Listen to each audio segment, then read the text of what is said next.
बिस्मिल्लाहिर्रहमानिर्रहीम, अस्सलाम वालेकुम। मैं समी इब्राहिम हूँ। आप हमारा यूट्यूब और फेसबुक चैनल देख रहे हैं। दो बड़ी अहम डेवलपमेंट्स हैं। एक तो मैं आपको बताऊंगा कि ये सदर मुमलिकत के हवाले से जो बातें आ रही हैं कि उन्होंने असम्बली का इजलास बुलाने से इनकार कर दिया, इसकी क्या हकीकत है।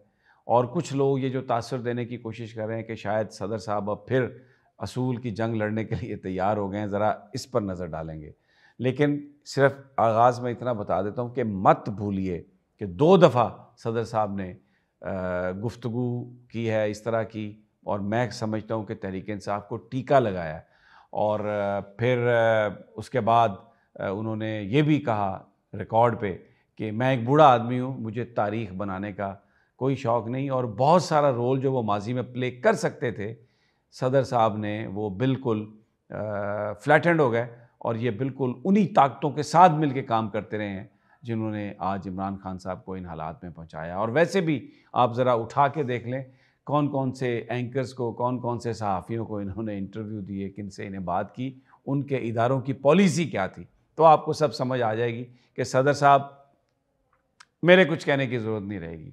और दूसरा मैं आपको बताऊंगा कि मलक अहमद जो अब पंजाब असम्बली के स्पीकर हैं, क्यों उनको पंजाब असम्बली का स्पीकर बनाया गया, क्या इसके पीछे मंतक क्या है, और ये इन्होंने ये किस चीज़ का इनाम इन्हें ये दिया है।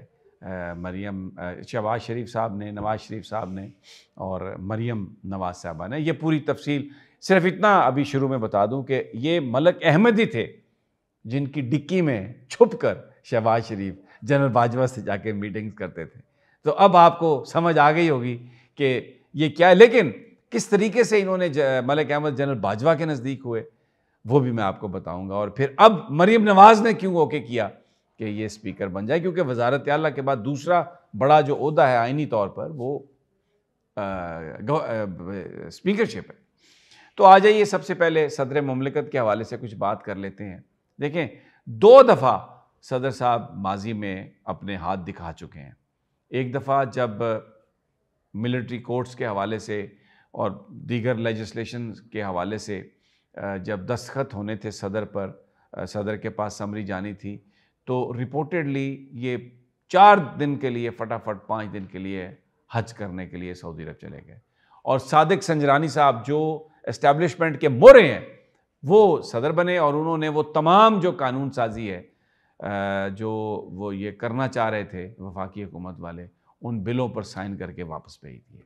और सदर साहब ने अपने तई ये तासुर दिया कि जनाब मैंने तो साइन नहीं किए, लेकिन दर हकीकत उनका चले जाना हज के नाम पर यह बुनियादी तौर पर एक तरीका इख्तियार किया गया। उस सारे जो कवानीन थे, लेजिस्लेशन थी, उस पर सदर मुमलिकत के सिग्नेचर के, अदरवाइज़ इसको होल्ड किया जा सकता था।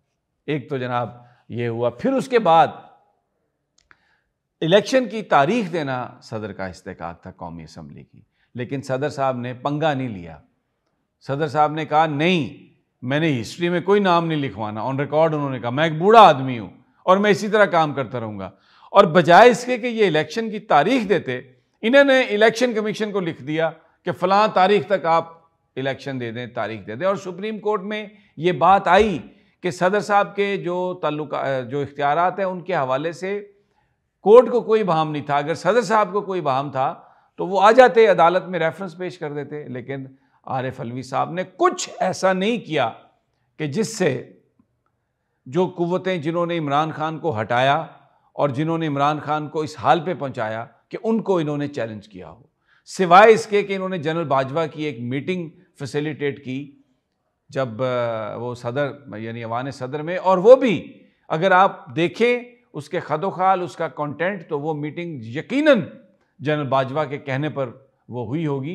तासुर बज़ाहिर यही दिया गया होगा कि जी इमरान खान साहब की जानिब से या पीटीआई की जानिब से या सदर साहब इसकी करना चाह रहे थे, मीटिंग करवाना चाह रहे थे। लेकिन दर हकीकत उसमें कहा क्या था कि आप इमरान खान को कहा यह गया कि तुम हट जाओ, हम इलेक्शन करवा देंगे और तुम हट जाओ, तुम ओहदे से तुम पीछे हट जाओ। लेकिन इमरान खान साहब ने उससे इनकार किया। तो वो जो उस मीटिंग के जो फ़वायद आने थे वो सारे के सारे जनरल बाजवा और उनके ग्रुप को जाने थे। तो ये 2 माजी में वो हाथ दिखा चुके हैं। अब ये कहना कि सदर ममलिकत ने तारीख नहीं दी और वो शायद अब एक नई सेंसेशन कुछ हमारे साथी क्रिएट करना चाह रहे हैं, इन तिलों में तेल नहीं है। इस वक्त हर आदमी जो इमरान खान के पास है वो सिर्फ और सिर्फ अपनी पोजीशन सेव करना चाहता है।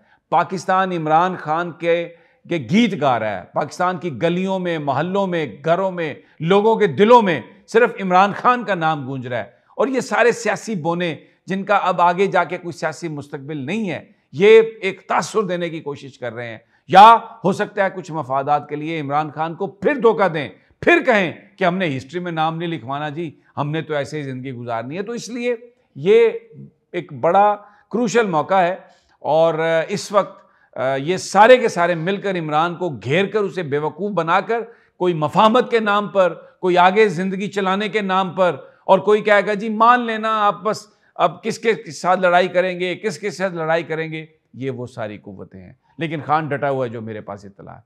खान बिल्कुल किसी कीमत पर झुकने के लिए या कंप्रोमाइज़ करने के लिए तैयार नहीं है। अब आ जाते हैं मलक अहमद, स्पीकर क्यों बनाया। देखें, एक हमारे दोस्त हैं फहद शहबाज, वो कहते हैं कि जो मियाँ मिट्ठू हैं बहुत बड़े प्रॉपर्टी के टाइकून हैं और बाजवा साहब ने उनके साथ मिलकर बड़ी लंबी मार धाड़ की है, बड़ा माल रिपोर्टेडली बनाया।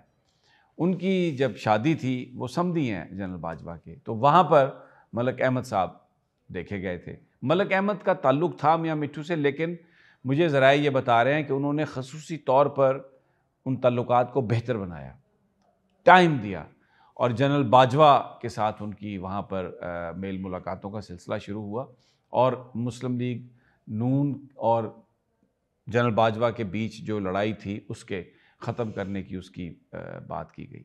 और फिर उसके बाद शहबाज शरीफ साहब ने इस चीज़ को आगे बढ़ाया और मलक अहमद जो थे वो शहबाज शरीफ के बड़े करीबी उनके फेवरेट हैं। मरियम ने भी उनको पसंद किया। मरियम ने इसलिए पसंद किया, स्पीकर इसलिए बनाया गया कि वो मरकज़ और सूबे के बीच में जो वर्किंग रिलेशनशिप चचा भतीजी का होगा उसमें वो बेहतर रोल अदा कर सकेंगे, क्योंकि उनके एस्टेब्लिशमेंट से भी बहुत अच्छे ताल्लुकात हैं।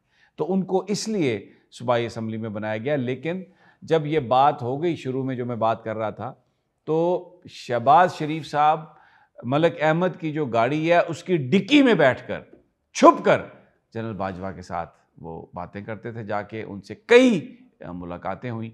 इंस्ट्रूमेंटल जो पाकिस्तान की फ़ौज और मुस्लिम लीग नून के बीच जिन्होंने ताल्लुकात बेहतर बनाए, 2 बंदे थे। एक ख्वाजा आसिफ, जिनको फ़ोन करके, हारे हुए ख्वाजा आसिफ को जनरल बाजवा ने फ़ोन करके इलेक्शन जितवाया था, और दूसरे ये मलक अहमद। तो ये अब जो इनको रिवॉर्ड एक तो दिया गया, स्पीकर बनाया गया, सेकंड हाईएस्ट ऑफिस है, और दूसरा ताल्लुकात को स्मूथली चलाने के लिए, ताकि मरीम नवाज़ और शहबाज शरीफ के बीच में मामला ठीक रहे और एस्टेब्लिशमेंट जो है उसके साथ भी कम्युनिकेशन दुरुस्त रहे, तो मलक अहमद को ये ओहदा दिया गया है। अब बड़ा अहम सवाल है, यहाँ तक तो मलक अहमद आ गए हैं, मरीम नवाज़ का भी कुर्ब उन्हें हासिल हो गया और ये शहबाज शरीफ साहब का भी कुर्ब उन्हें हासिल है, लेकिन अब आगे यंग हैं, टैलेंटेड हैं और बहुत बेहतर हैं शरीफ ख़ानदान से अपनी कारकर्दगी के लिहाज से। अब आगे की फ़्लाइट जो है, उनके जो ताल्लुकात हैं, ख़ास मैं बात कर रहा हूँ, उनको किस तरीके से वो इस्तेमाल करते हैं आगे इक़्तिदार की अगली पौड़ी पर चढ़ने के लिए। यू मीन अगली पौड़ी। अब इजाज़त दीजिए, इंशाल्लाह मुलाकात होगी। अल्लाह ने